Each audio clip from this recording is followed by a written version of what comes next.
देखिए, पिछले 2018 के चुनाव में पार्टी ने जिस तरीके से चुनाव लड़ा, हम लोग विपक्ष में थे, उस प्रकार से इस बार के चुनाव में देखने को नहीं मिला।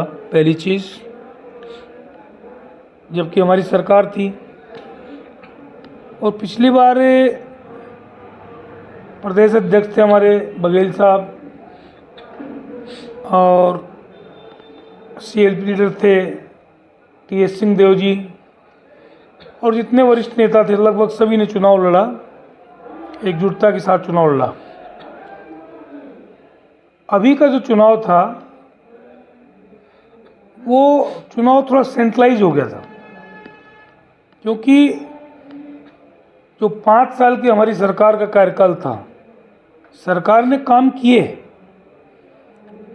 बहुत से काम हुए, कुछ काम शेष भी थे, लेकिन जो हमको जनादेश मिला था उस जनादेश का हमारी सरकार सही आदर नहीं कर पाई। जिस प्रकार से मंत्रियों को जो पावर मिलनी चाहिए थी मिल नहीं पाई।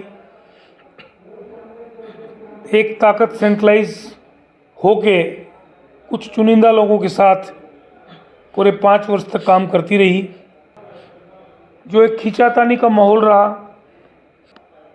कोरबा में ले लीजिए या पूरे प्रदेश के शहरी क्षेत्रों में हम लोग पिछड़ गए, क्योंकि सरकार ने किसानों पे ध्यान दिया और ऐसा लगता है कि हमारे मुखिया को ये कहीं न कहीं विश्वास रहा कि हम ग्रामीण क्षेत्र की सारी सीटें जीत लेंगे, तो शहरी सीटों की ज़्यादा आवश्यकता नहीं पड़ी।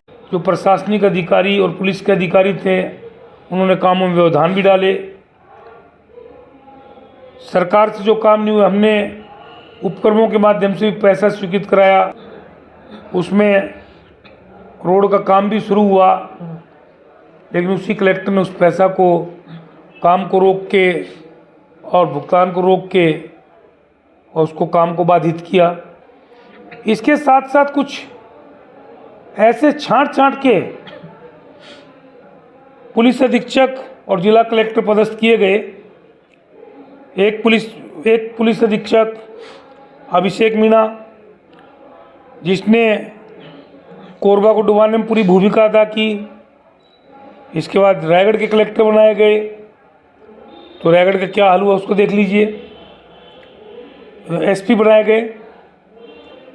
उसी प्रकार रानू साहू, जो भ्रष्टाचार के मामले में जेल में है, उसने कोरबा को किस प्रकार से बर्बाद किया, किस प्रकार से कामों को बाधित किया।